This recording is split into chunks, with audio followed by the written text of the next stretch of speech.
Order! Order! You are an incorrigible delinquent at times. Behave yourself, man! I want to begin today with the politics, with the general election, the astonishingly uninspiring general election that is underway at the moment. Rarely can I remember so many being so unenthused by so much, and I guess that's democratically dangerous, but so is a realisation that I stumbled across this morning.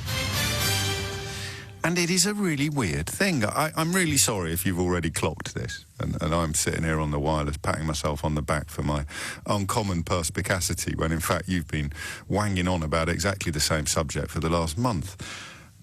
But something has been niggling me, and I haven't been quite able to pinpoint precisely what it is.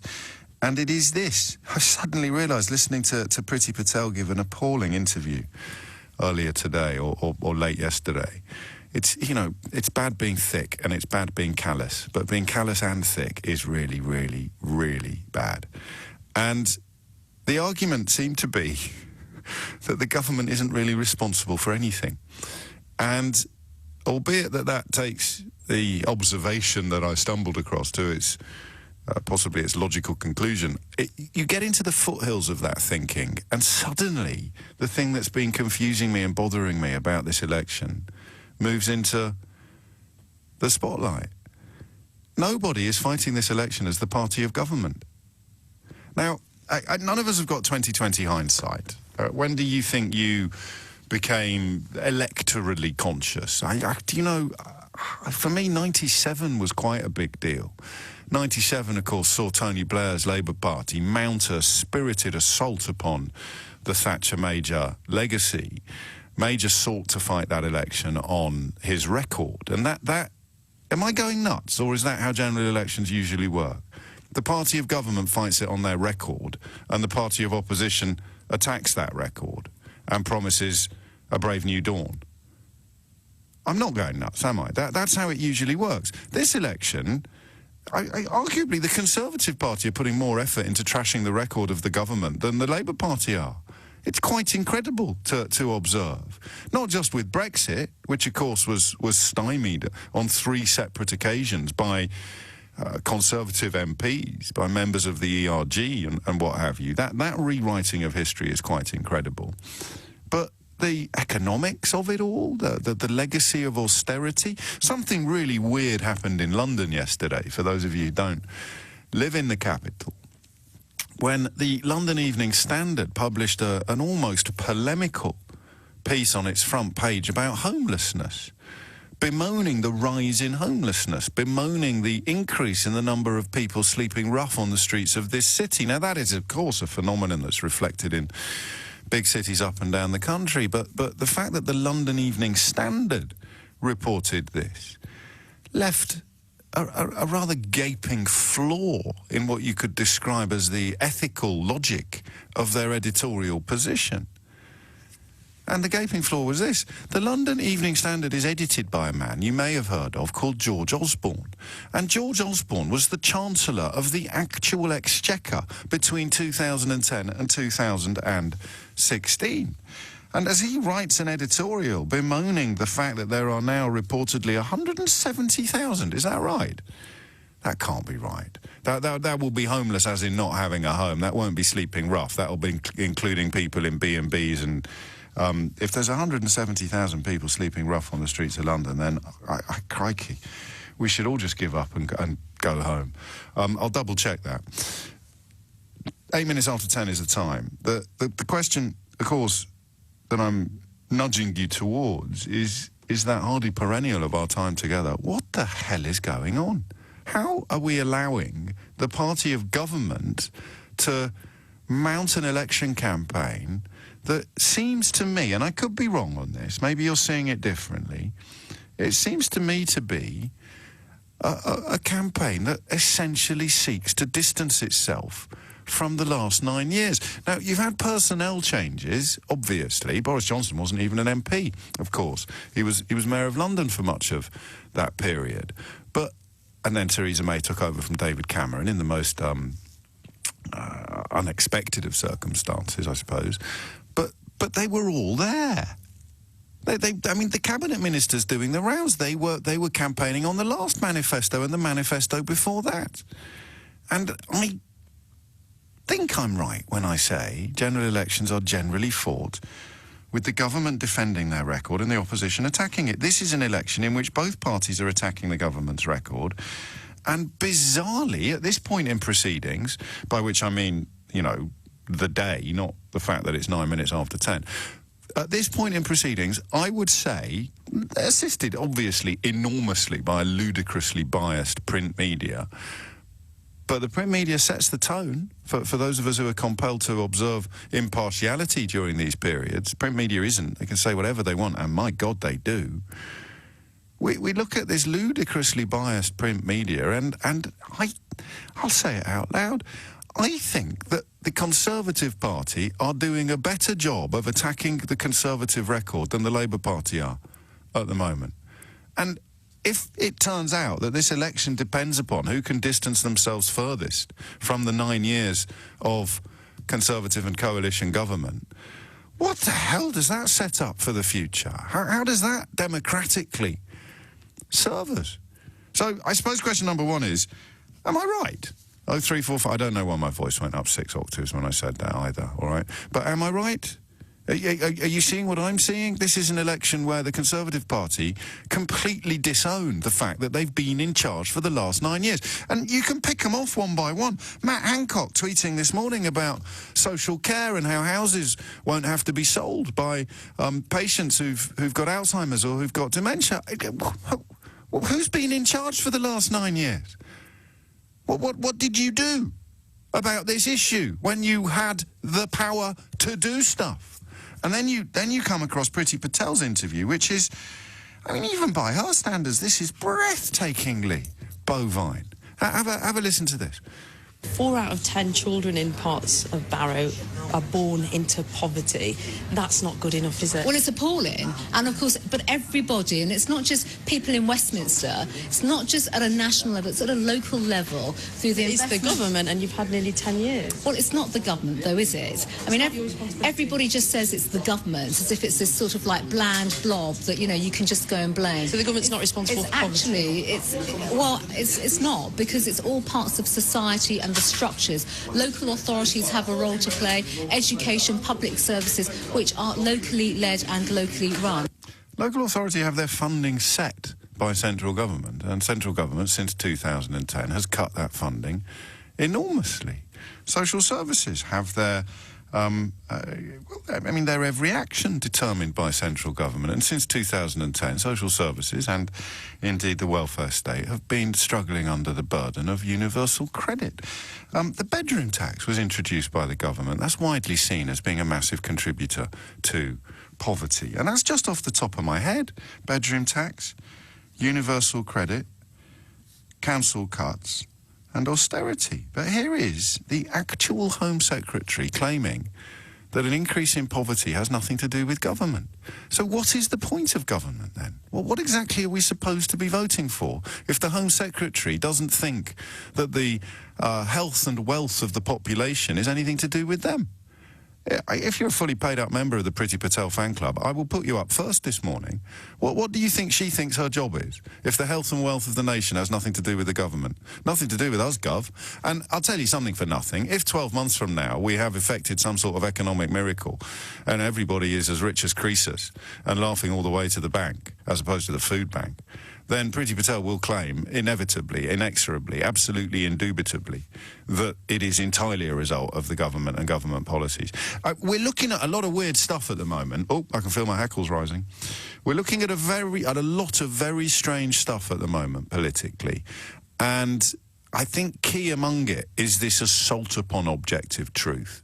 When you have a party of government claiming to be an independent fact-checking site in order to pump out their propaganda, that speaks of a contempt, not just for the truth, but for the public, that we haven't seen before.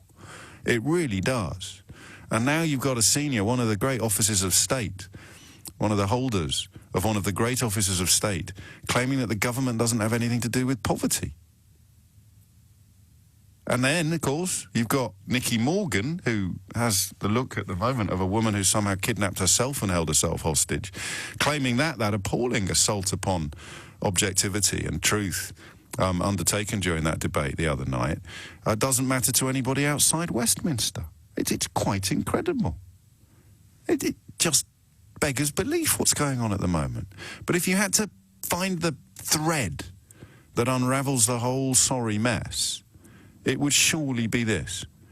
We are now moving ever closer to a general election in which the party of government seems to be campaigning against its own party's record in government. And I don't know how we make sense of that. So there are three reasons why you might call me today. One is, of course, to agree with me, but to provide a little bit more evidence. The second, of course, is to disagree with me and tell me what I've got wrong, and that, in fact, this government is campaigning on its own glittering record and saying you must vote for us because we've done all these brilliant things. I mean, no, sorry, that's it, isn't it? That's what they do. Normally, vote for us, we've done this, we've done that, we've created this, we've created that. This party, unless I've gone completely doolally in the space of the last 72 hours, we are currently in the middle of an election campaign in which the government is saying, vote for us and we'll undo all the damage that the last lot did, without mentioning that they are the last lot. Hit the numbers now, you will get through. I think I need a cold compress applied to my fevered forehead. 0345, metaphorically speaking, you can do it in a phone call. 0345 6060973. And if you want to have a crack at what the hell the point of the government is, if it's got nothing to do with the health and wealth of the nation, then, well, either ring me or ring Priti Patel, where this astonishing, well, I think it's astonishing. I'm trying to pinpoint precisely what I was finding so problematical about this election campaign. And it's this, the government. And you expect it from the opposition. We'll find out what their manifesto is today. Jeremy Corbyn's currently standing in front of a bus, because that's got a really proud record in the recent history of British politics. Real change is their manifesto. And that's my point, isn't it? The opposition campaign for real change. We will do things very differently from the current lot. But I think it's fair to say the government are campaigning even more so on the question of what they will do that's different from the current lot. And they are the current lot. And I can't quite make sense of that. Hopefully you can. Simon is in Oxford. Simon, what would you like to say? Good morning, James. How are you? Very well. Good. Well, I thought I'd have a tiny go at defending the indefensible, because I know it's a very difficult one, and I'm not sure. I'm not sure. You're not exactly overflowing with confidence here, Simon. But go on. Do you mean Priti Patel's comments as opposed to this broader question of why we're in an election in which the government is attacking the government's record? Go on then. So yeah, let me play the clip again for people who missed it. So 4 out of 10 children in parts of Barrow are born into poverty. That's not good enough, is it? Well, it's appalling. And of course, but everybody, and it's not just people in Westminster, it's not just at a national level, it's at a local level through the It's the government, and you've had nearly 10 years. Well, it's not the government, though, is it? I mean, everybody just says it's the government, as if it's this sort of like bland blob that, you can just go and blame. So the government's not responsible for poverty? It's not, because it's all parts of society and the structures. Local authorities have a role to play, education, public services, which are locally led and locally run. Now, you know and I know that education, public services and local authorities all have their budgets set by government, and that all of those budgets have been cut fairly stringently since 2010. But go on then, mount your defence. Okay. Well, I guess the small point I'm trying to make is I'm old enough to remember. Yes. But probably too old to remember exactly when it was. Yes, go on. The election in the United States when Ronald Reagan surprised and got in. And I remember the mantra he kept saying, which was, which are the 9 most frightening words in the English language? Yes. And the answer was, I'm from the government and I'm here to help. And he won a landslide, and he did it throughout states that had been traditionally democratic because it resonated with people. So I'm not here to defend Priti Patel. I'm sure she's... You were a minute ago. I'm here to defend the one point, yes, which is I don't think it's a bad thing for government to say to the people. I mean, this so much about this election is about truth. So is it really right to criticise a politician who's actually admitting that there is a limit to what the government can do? No, but I mean, if she'd done that, you'd be absolutely banged to rights, and you'd be making a very powerful point. With the greatest of respect, she didn't do that, did she? She claimed it was nothing to do with government and then listed at least 3 things that are entirely dependent upon government, not just for their funding, but for their policies as well. Who brought in universal credit? The government or someone else? Well, rather than... Answer the question. I'm sorry? Who brought in universal credit? The government or someone else? I don't think that's the point. Well, it's my question. I'd be grateful if you'd answer it. Well, I was asked to phone in and make a point, which I've made. Would you like to answer my point, which is that I think it's no bad thing for a government minister to be honest with the electorate. Yes, but I'm trying to clarify her honesty. I'm trying to clarify whether she has been honest or not. I'm examining your point. So crucial to that examination is this question. If she says poverty has nothing to do with the government, and I say... I don't think she did. Well, let's listen to it again then, shall we? We can if you like, but I think what's the point... No, I think you're making a very good point, and I don't think she did make that point. Your point is that you can't... I mean, there has to be personal responsibility involved in these processes as well, but that wasn't her point, because she was listing things that she thinks we can blame for poverty, local authorities, education, public services, while somehow claiming that the government's hands are clean on those areas, whereas you know and I know that the government not only sets their budgets, but also defines their policies, which is why the question of who introduced universal credit is not only pertinent but also crucial. But behind that question, to which you obviously want me to answer the obvious one, which is the government... It doesn't have to be obvious, just has to be correct.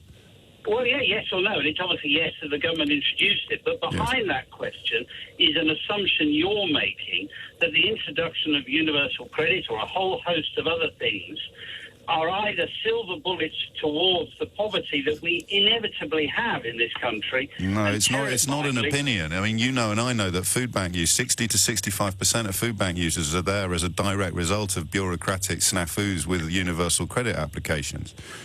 And I think food bank use is a fairly reliable indicator of what most of us would file under poverty, and that was a government policy. Universal credit has seen an explosion in the use of food banks, and I could go on. I mean, she talks about education. We could talk about education budgets.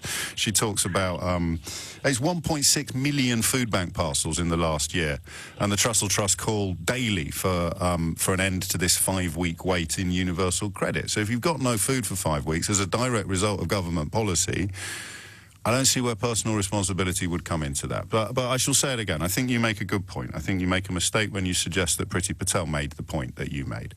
Steve is in Bristol. Steve, what would you like to say? Oh, good morning. Good morning. I am a first-time caller, so be easy with me. Of course I will.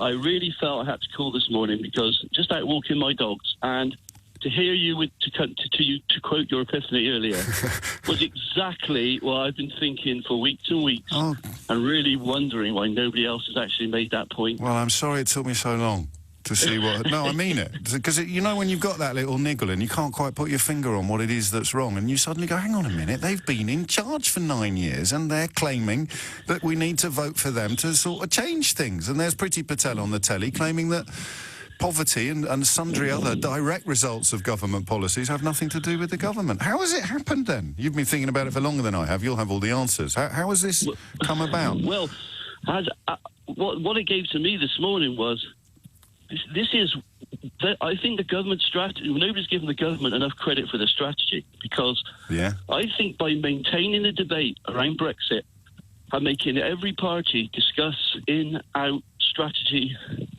what they're actually doing is nobody's attacking them on their record. So they don't have to defend their record. And when they do, Priti Patel does her sort of, tonight, Matthew, I'm going to be Shaggy. She's there going, it wasn't me, it wasn't me, it wasn't us, it's nothing to do, defend the government's record. Nothing to do with the government, mate. Nothing to do with the government, nothing to see here. Please move along.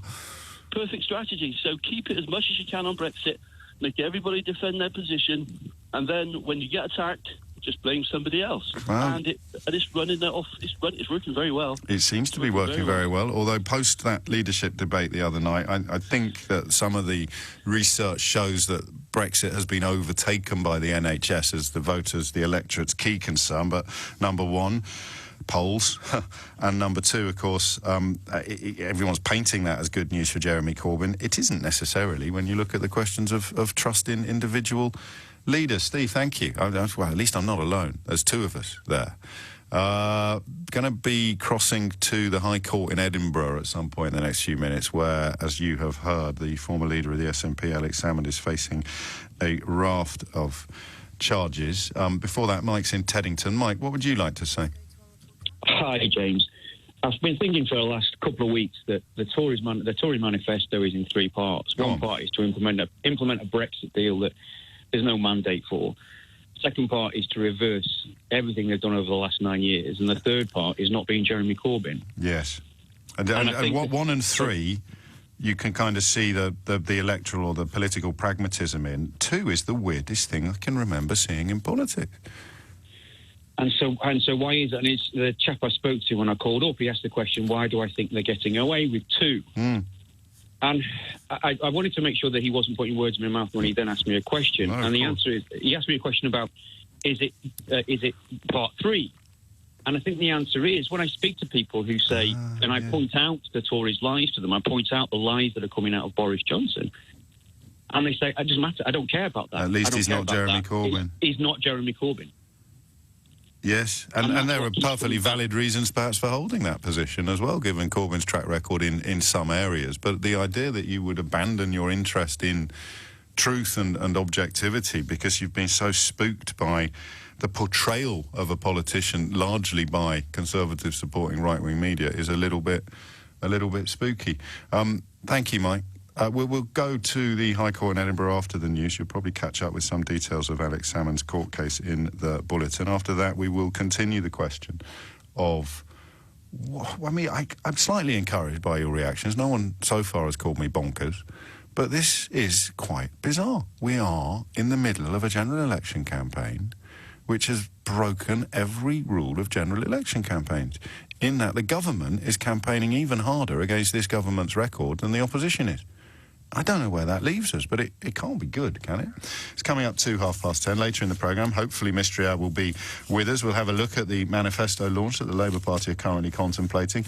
And as Andrew Windsor's withdrawal from public life dominates much of the news agenda, I kind of don't think the story has moved on anywhere near as far as some would have you believe. Number one, how is this exactly a punishment?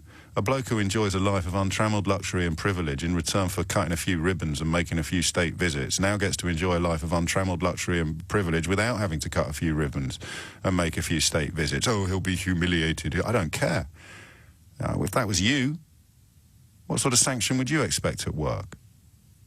It's almost a sort of Gerard Ratner moment, isn't it, for the royal family, or at least for this member of it. So we'll get on to that as well. Our time now is 10:30. Back to matters political as opposed to legal. And this remarkable... I'm quite gratified, actually, to discover that I'm not alone. Andy's been in touch. He says, what you're saying this morning is exactly what I've been shouting at the telly.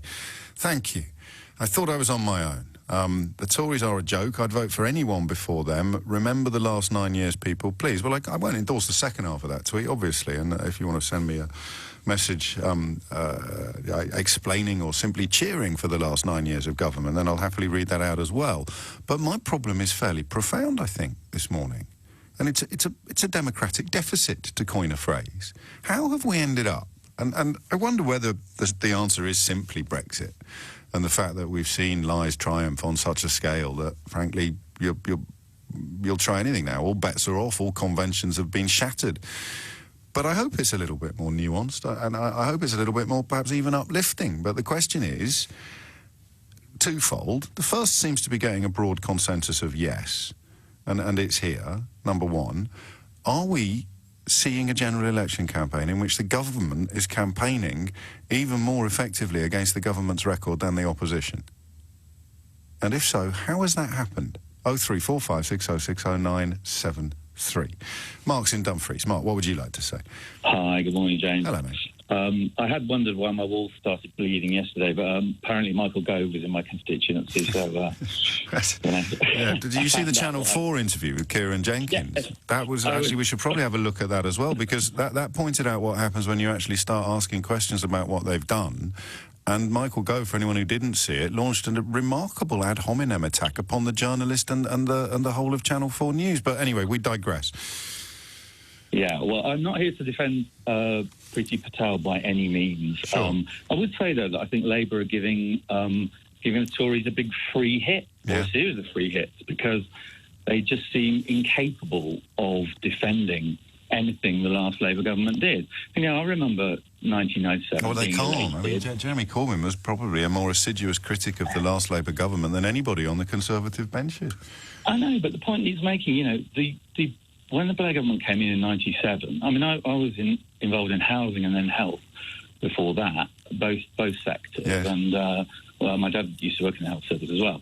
And, they were both in a terrible state. And they've absolutely transformed the social housing scene, and then they made a huge improvement to the health service.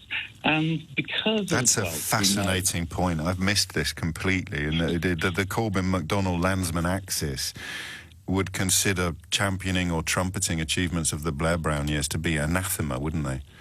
Absolutely. And the last quarter after the financial crisis, well, just before the 2010 election, the economy was growing at its fastest rate for about 20 years. And, you know, so the bounce was there. We were always going to be hit, because we're so dependent on financial services. We're always going to be hit much harder than other G7 economies. But austerity throttled the bounce back, obviously, total mistake in policy. And but Labour just won't engage on that field at all. All they'll do is mention the terrible effects of austerity rather than actually saying, you know what, it was a damn sight better before that, and the bounce back was already underway when it was throttled at birth by Cameron's arrival. And it was underway under Alistair Darling's chancellorship. That's just something that we'll probably have to wait for the history books to properly understand. I mean, is this an additional observation, or is it an explanation of what we've already observed?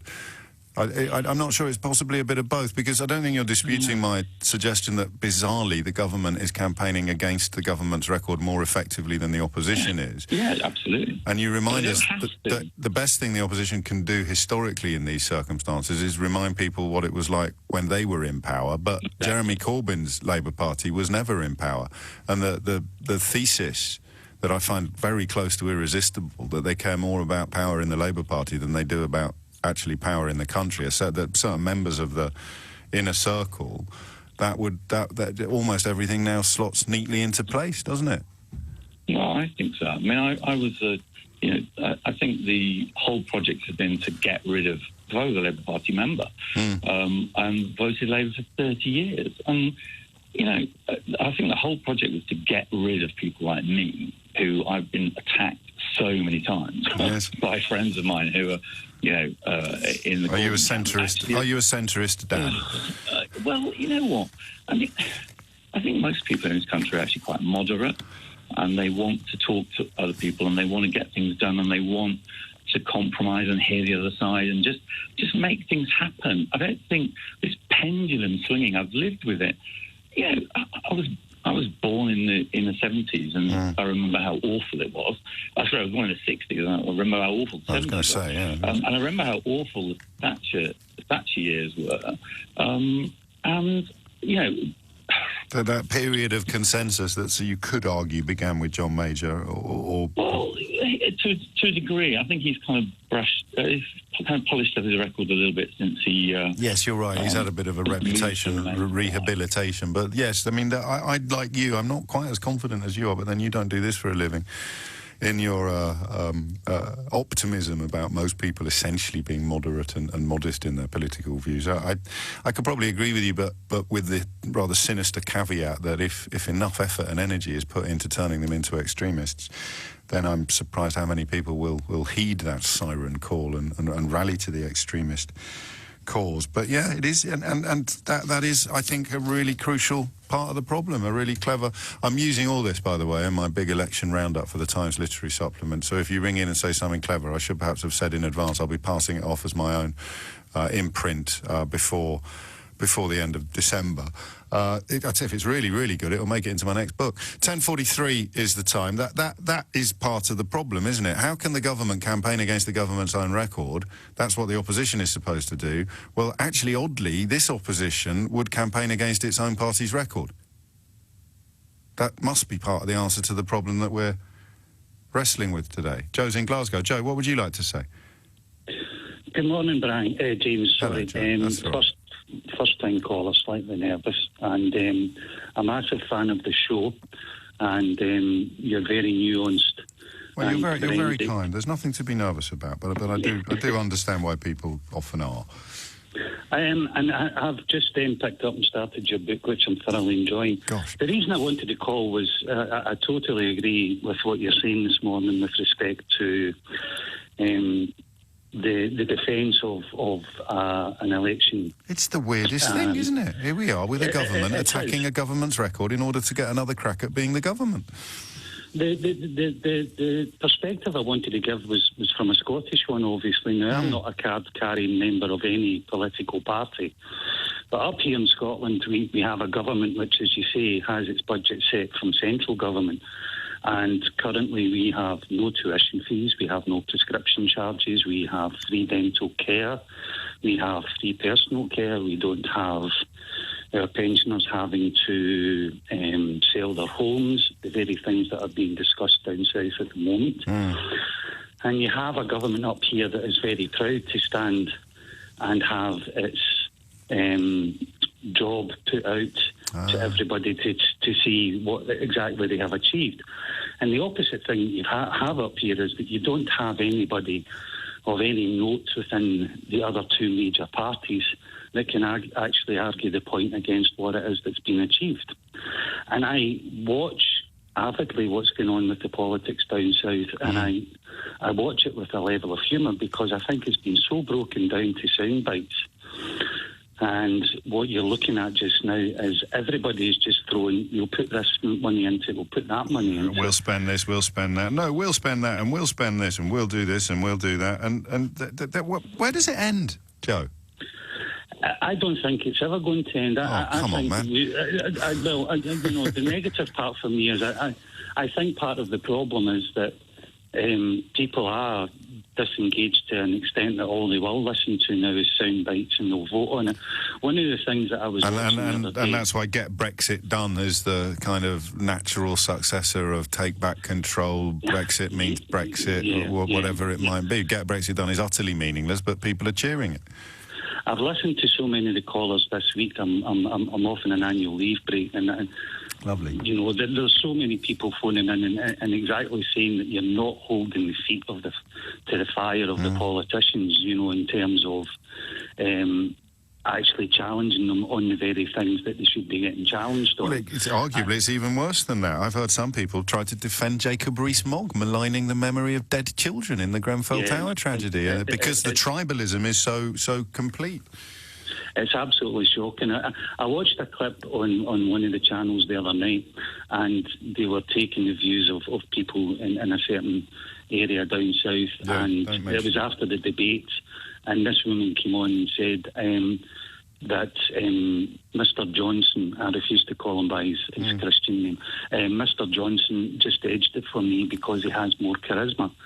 And in this day and age, when the hashtag that should be put out politically are there are more food banks in Britain than there are McDonald's, you don't vote based on somebody's charisma. A very good friend to me said in the run-up to the 2016 election in America, this isn't an election, it's an IQ test. And he came back to me afterwards and he says, guess what, they've just failed it. I like that analysis. I'm late for the break, Joe, and that's a sparkling debut. I think you found your feet there very, very, very quickly, so I look forward to your next call to the programme. And, of course, I mean, it's hard to resist that analysis of it being an IQ test, especially looking at events yesterday in America. But, of course, I am conscious that some people will be hurt by that portrayal. It is 10:48. Sort of staring at the naked emperor and wondering for the gazillionth time whether or not he possibly sports a flesh-coloured body stocking. And then along comes Priti Patel to say that poverty has nothing to do with the government. And you realise that, yeah, this lot really are campaigning against their own record. They're incredible. Matt Hancock today talking about social care. Utterly silent on the fact that they've had 9 years to introduce policies that would alleviate the burden of social care on families with Alzheimer's. Yeah, just incredible. A couple of corrections. I don't think the earlier caller was correct when he suggested I'm relying on my correspondent. I am incorrigible for a little bit of live fact-checking on the programme, although, oddly, he hasn't rebranded his Twitter account to pretend that he is actually an independent fact-checking site. That's what the Conservative Party did on Monday night. The claim that the economic growth was the biggest in the world, or the best it had ever been under Alistair Darling's chancellorship is, I don't think, entirely accurate. And I haven't been able to fact-check the last fella's claim that there are now more food banks than McDonald's in the United Kingdom. So just to put that out there. And no dispute yet, and I would like some dispute. I enjoy dispute, you may have noticed. No dispute yet of my suggestion that this is a unique election in the sense that the government is campaigning against its own record. And when it is pointed out to members of this government that they have done fairly egregious things, fairly unprecedented things, rather than addressing the issue, they start, it seems, increasingly attacking the journalist. I'm going to play you a little clip of Michael Gove talking to the Channel 4 journalist Kieran Jenkins yesterday. I think it was in a farmyard, as you may be able to hear from some of the background noises. But I would just remind you, before you listen to him seek to provide a lecture in journalism to a journalist, Michael Gove, former Times journalist, of course, Michael Gove conducted an interview with Donald Trump while he was a sitting MP without mentioning that Rupert Murdoch was in the actual room. Here he is providing journalism ethics classes. The fact of it being misleading, Twitter says any further attempts to mislead people by editing verified profile information in a manner seen during the UK election debate will result in decisive corrective action. Twitter thinks you misled people. Well, I'm sure... Did you mislead people, Mr. No. Twitter will have its own view, and I respect Twitter's view, but the only misleading that was going on was Jeremy Corbyn misleading people about our policy on the NHS. How and Jeremy meant Corbyn... to know it's from the Conservative Party? Because it said so. It was there was a direct link to the Conservative Party website. To me, you show me. It was a direct link to the Conservative Party website. You point to where it says Conservative. I shan't, because this is your computer. I don't know what you've been doing. This is what appeared on the Conservative CCHQ press Twitter feed last night. It pointed out that we were checking facts, and it was from CCHQ. So that's not misleading people, you think? No, it's from CCHQ. So the voters we've shown it to this morning, nobody knew what CCHQ was. Well, I'm terribly sorry that you found people who didn't know that. A little later in the interview, he starts sort of attacking the journalist and indeed the broadcaster in general. I may play that to you later, although you may decide you've suffered enough. So, someone have a crack at the suggestion that this is quite uncharted, the notion of a government campaigning against its own. Vote for us and we'll fix all the mess that we've made. It's almost a perfect circle, isn't it, of kind of fake news, false equivalence, doublethink. Remember, this is a Prime Minister who wanted an election but categorically didn't want an election. You use that as the launch pad for this whole process. Possibly it's inevitable that we've ended up where we've ended up, but it is working, I think. Jill's in Hornby. Jill, what would you like to say?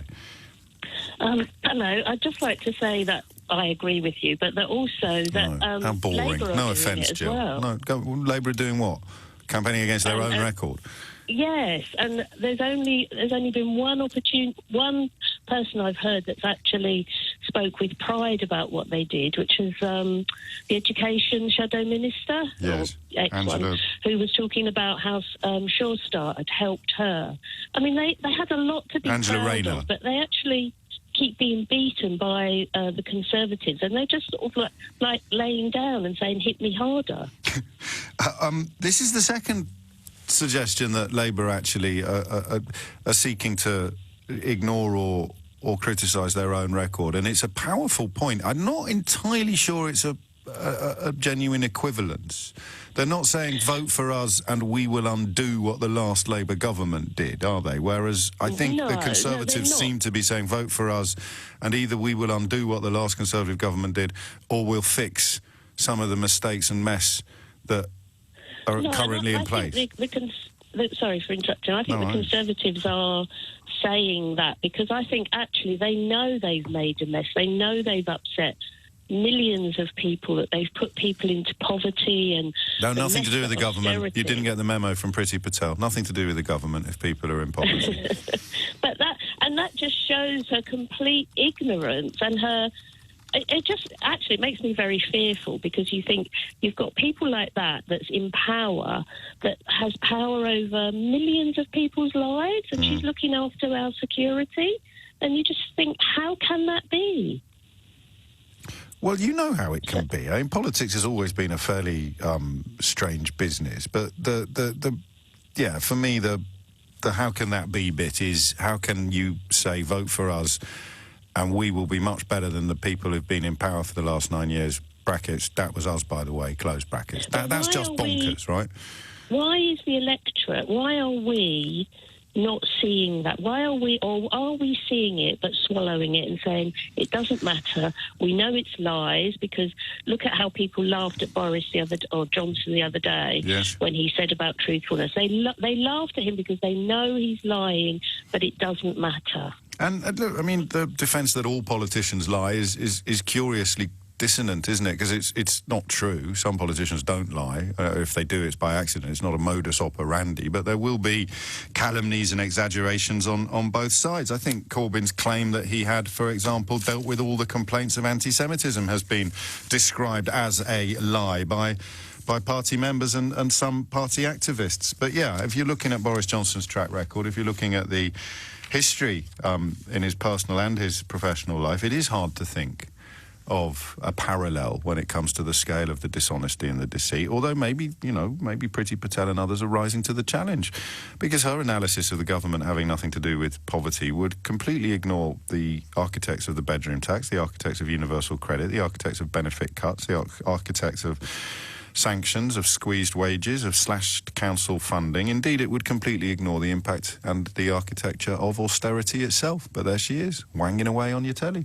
It's coming up to 11 o'clock. You're listening to James O'Brien on LBC. I'm minded to continue with this for a little longer. I don't know if you've got Andrew Windsor fatigue or whether or not you feel we need to wait for the next chapter in this ugly story to be written before we can start picking over the carcass of his so-called career, or whether you think my anarchy interest in matters political is overshadowing the importance of other issues. I shall ponder all of those things during the course of the next bulletin and return after it with hopefully some sort of conclusion. Either way, come 12 o'clock today, Mystery Hour will be upon us, and if you haven't yet enjoyed that particular treat, then, well, it is your lucky day. Thank you. I have an army of fact-checkers. It's rather beautiful, actually. There are currently 1,249 McDonald's in the UK, 1,831 Costa Coffees, 1,671 Greggs, and as of 2015 there were 2,000 food banks in the United Kingdom, over 1,200 of them part of the Trussell Trust network, with another sort of 600 or 700 independent ones. So it was true. It sounded like a powerful line. It almost sounded like too powerful to be true, but there are now more food banks than McDonald's in this country. But according to the Home Secretary, poverty has nothing to do with the government. 4 minutes after 11 is the time. So, day 4, or if you're a fan of Big Brother, Dear 4 of Andrew Windsor's slow decline into Well, into what? Because I'm troubled by this. Apart from Dominic Lawson in the Daily Mail, of course, everybody who saw that interview on Saturday night was profoundly unimpressed and came away very sceptical about his version of events. A caller to a humble phone-in radio station pointed out on Monday that the close protection officers afforded to him by Scotland Yard would have full records of where and when he had been on his travels, and the front page of yesterday's Daily Mirror made that point in a rather more formal setting. Today, the Times goes one better by actually talking to the former British consul in New York about whether or not Andrew's claim that he was staying with him, effectively, provides him with the alibi that he needs. And if you haven't read the Times, this is stunning, actually. They've got the former British consul to effectively pour cold water, at the very least, at worst, an absolute dismantling of Andrew's claims that he couldn't have been at the house of Jeffrey Epstein when one of the alleged sexual encounters took place with a trafficked young woman, because he was elsewhere, and the elsewhere involves the former British consul in New York. And here he is in the Times saying, nah, I don't remember that, I don't recognise that. And anyway, it was, according to one of the witnesses, one of the alleged witnesses to the alleged behaviour, it happened in daylight anyway, and the alibi was for night time. So it's getting worse and worse and worse. It's getting murkier and murkier and murkier, unless you're Dominic Lawson, of course, in which case there's nothing to see here. But the decision yesterday, which I'm told would not have been made by Prince Andrew himself, by Andrew Windsor, see how hard it is to reprogram your neural pathways, would not have been made by him. It would have been thrust upon him. He would have very reluctantly agreed to go along with it after his mother and his older brother had insisted upon it. I actually don't know what it means. Here's another thing. I'm sorry for the stuck record element of my critique of the print media in this country at the moment, but it does seem to me to be of desperate importance that we don't know how to deal. And I say we, because if the cards had fallen differently, I'd still be toiling away in that corner of the media myself. The world is changing, and the newspapers don't know how to deal with it yet, on so many different fronts, not just the obvious assault upon print media from technology and online offerings, the assault upon truth by the Trumpian model of propagandizing, something that you could argue has been taken up with alacrity in this country by certain actors. But also the old-fashioned conventions just don't work. It's why there's so much confusion between millennials and boomers, to coin a phrase. It's why so many old men and some old women struggle to understand the simplest of social changes, whether it involves a decision to eschew meat and to support action against climate change, or whether it involves a recognition of the fluidity of gender roles and the changing nature of society. Young people just get it because it is. Old people really struggle because it didn't used to be. And I think newspapers are a wonderful distillation of this problem, of this division, these gulfs between generations and ideologies, between positions and between personalities. And this, I think, they don't know how to play this, because it's never happened before. There was a similar scenario when the late Diana, Princess of Wales, passed away, and the newspapers didn't know how to play it because they had a love-hate relationship with her, but it invited a degree of criticism of and irreverence towards the royal family that the newspapers wouldn't normally have countenanced.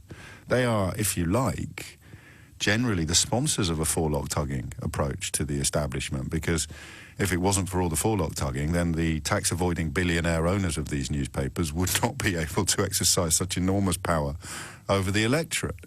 And I don't think they know how to play the Prince Andrew stuff, which is a very roundabout and verbose way of me apologising in advance if I'm getting this wrong and they're getting it right.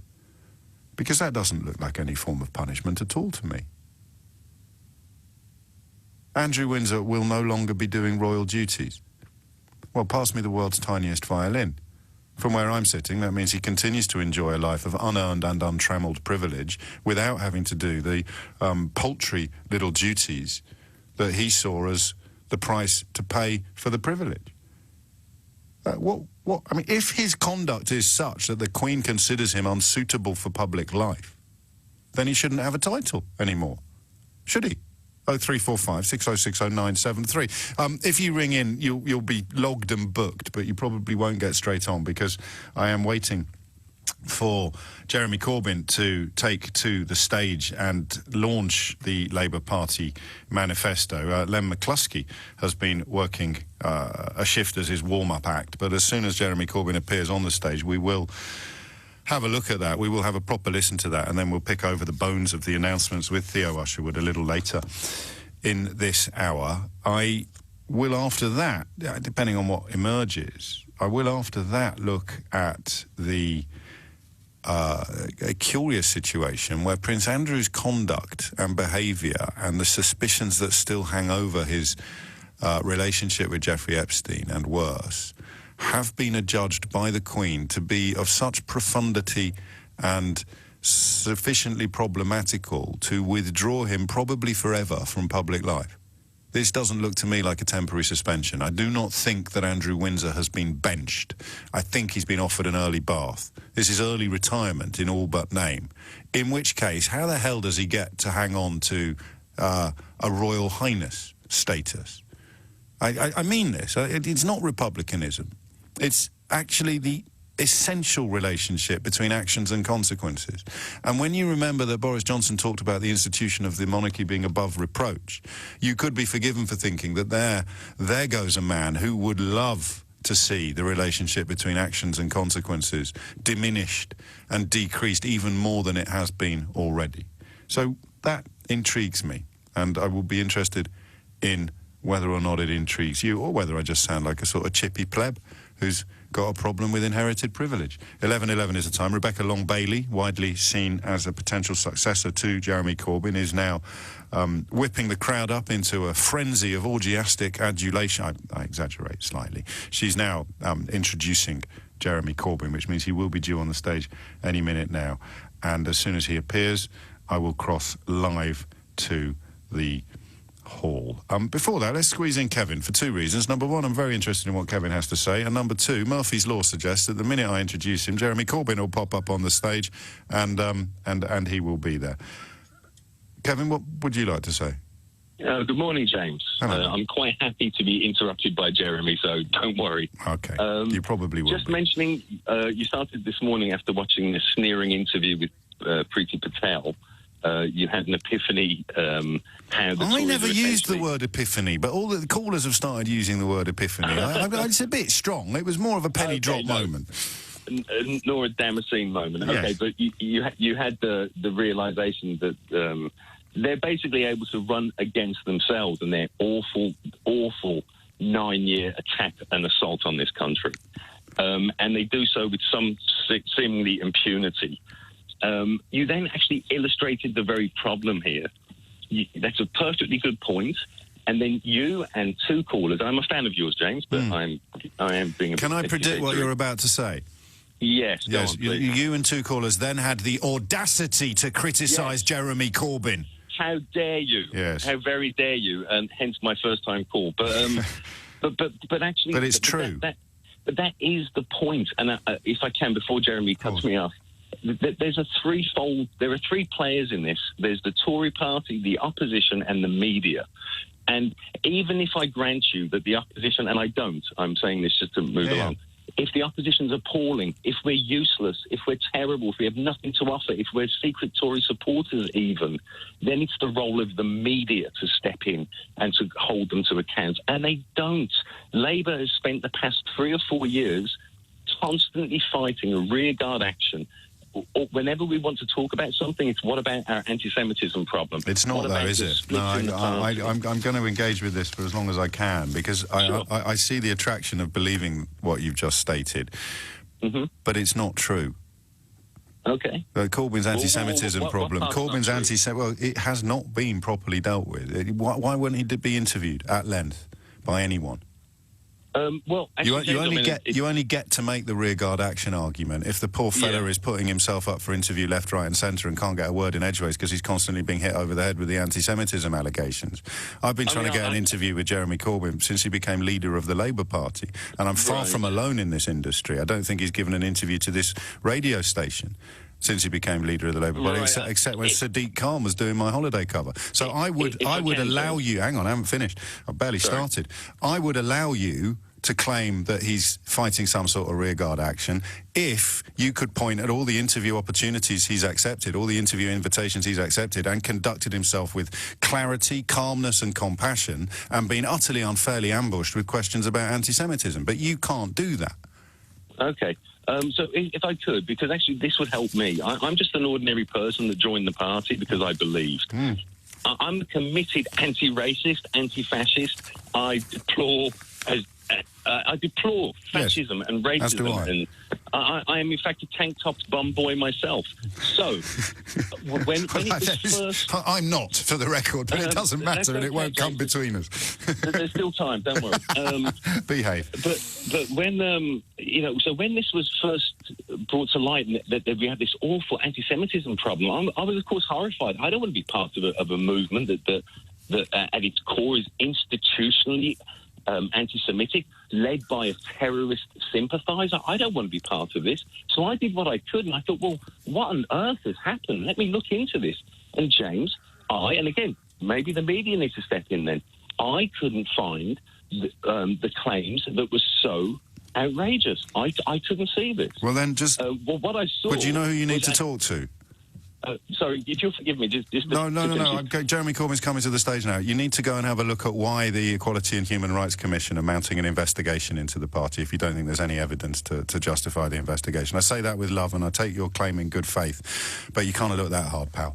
It is 16 minutes after 11. Before that, some sort of milder mysteries to solve, not least the... I'm told... Let's have a little brief chat, if we may, Theo Usherwood, about stuff that I hope doesn't sound too bubbly, too sort of niche. What do they call it in DC? It's Belt and Bridge, isn't it? Outside of that small Bridge corner... and Tunnel. Bridge and Tunnel. No, that's New York. Is that New York? Well, that's Staten Island, isn't it? Well, anyway... People outside of the Belt, yeah. This should be of interest to everybody. The BBC's political editor just got very roundly booed at the Labour manifesto launch. She is, for good or for ill, perceived as being far too sympathetic to the Conservatives. The Conservatives, meanwhile, have banned the Daily Mirror from their election bus. Interesting time to be a political journalist. It's a very difficult time to be a political journalist. Not that we need any sympathy, but as you try and cover things even-handedly, you invariably end up being criticised from all quarters, and sometimes that criticism is justified. Sometimes, even as a political editor, I look at my own stuff and I think, could I have approached that differently? Was I justified in doing that? And whether it's you get social media abuse or you find yourself being criticised in the street, or I think my mum went to a party quite recently with some friends for dinner, and somebody turned around to her and said, "Oh, he's a Tory, your son." To which she was really offended. Yes. But you have to try and Someone was rude to my mum at Bridge. Really? Yeah, it's a dreadful woman. Can you believe it? At Bridge, there's nothing. These are the people that see themselves as sort of guardians of decorum and good behaviour. At Bridge, she was very indignant about it and told me all about it and how she put this certain individual who in his particular. My mum just giggled.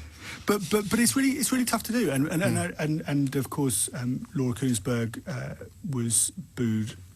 Let's have a listen to it, actually. I think because we did come away. I was more interested in what you had to say, but this is an interesting moment in the election campaign. First up, we've got the BBC, Laura Kuenssberg. No. Sorry, we don't do that. All journalists will be heard with respect.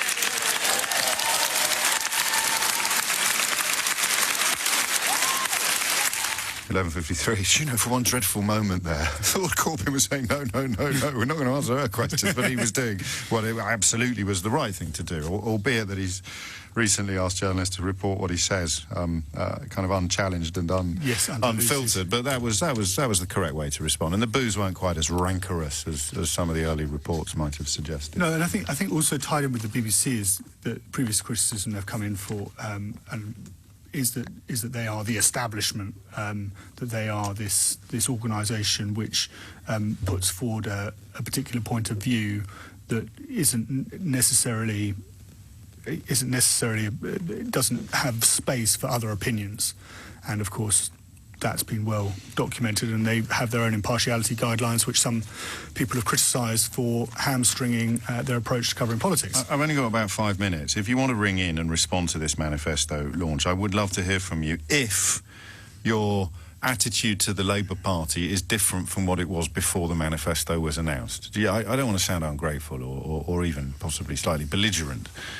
I don't want to, but I usually do. I don't think there's much point. And I know I'm not criticising the way anybody else conducts their programmes or other radio stations or anything like that, but I don't think there's much point in talking too much to people who are never going to shift an inch about anything, regardless of what actually happens. So if you listened to that speech from Jeremy Corbyn, and I played it in its entirety, and if your position has changed, if you've gone off him or you've warmed to him, then we might have time to squeeze in your call before 12 noon. The number you need is 0345 6060 973. That's the challenge, James, because I'm not sure you're going to get people going by the contents of that speech, particularly the first part of the speech and the rhetoric used by Jeremy Corbyn, where it became a greatest hits of the campaign, where he talked about the economy being rigged in the favour of the Conservatives, where he talked about the big billionaires. The billionaires. Why do you think billionaires has a different resonance than the word elites? Because it's money, isn't it? It's the elites don't have to be rich. Don't have to be rich. They just have to be sneering. They just have to look down on you. Or not racist. Or look down on you. Yes. Whereas the billionaires, there's two. I think, obviously, Labour have done some polling on it. They think it plays well. The line from Corbyn: if the bankers, billionaires, and the establishment thought we represented politics as usual, that we could be bought off, that nothing was really going to change, that they wouldn't attack us so ferociously.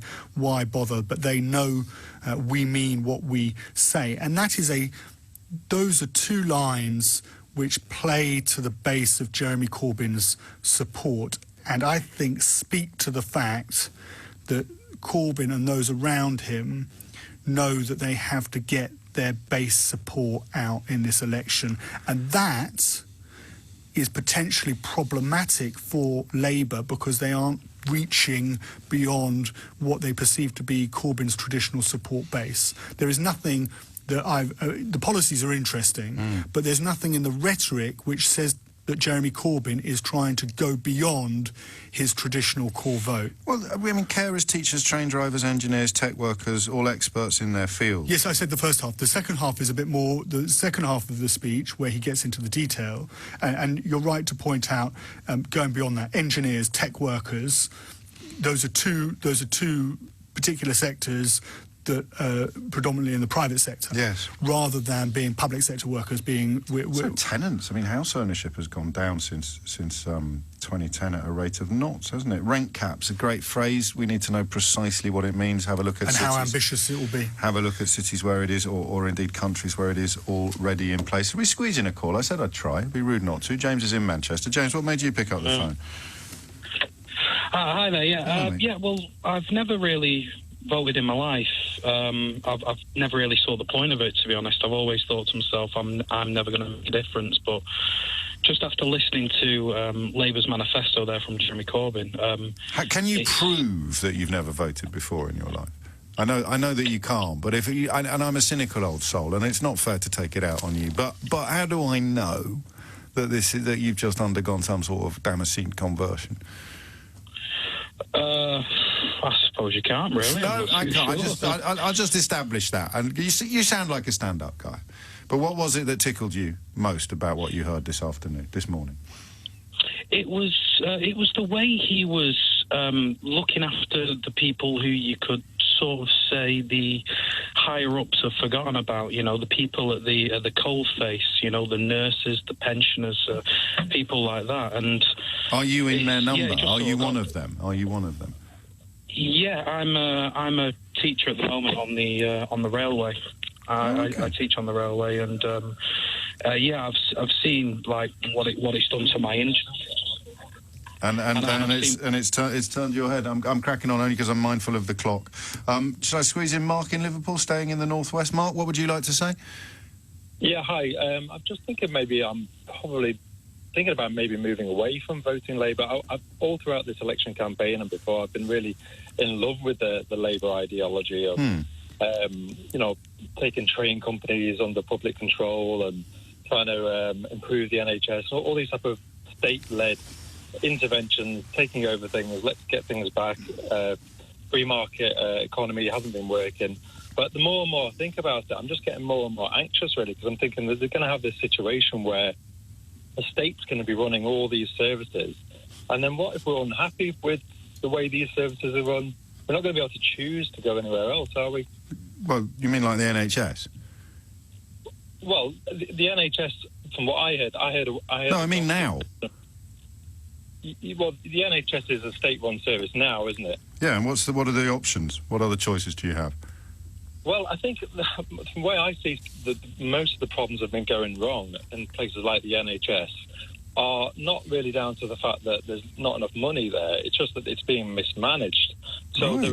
there was a doctor that rang into your 5 p.m. show last week. It was works in the A&E department. I don't know if you heard her call. She was actually on twice. I heard Eddie talking about someone who was taking their sandwich break and taking their lunch break.